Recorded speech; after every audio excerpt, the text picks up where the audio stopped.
In today's video, I'll teach you how to track your order on eBay. First of all, launch open any browser of your choice. You can see over here, I've opened Google Chrome. Now click on the search bar and type in ebay.com, press enter. After you do that, you'll be led to the official website of eBay. Initially, you'll be led to this kind of interface. So if you want to track your order, what you have to do is go to your purchase interface.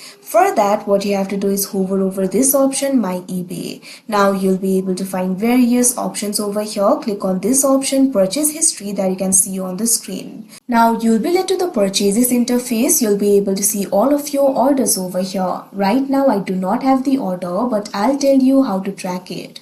What you have to do is simply find the item that you want to track. After you do that, look for the tracking number next to it. The tracking number will only be available if the seller uses a track device. If you find the tracking number, what you have to do is click on it. After you do that, you will be able to see the current location and carrier information of that particular order.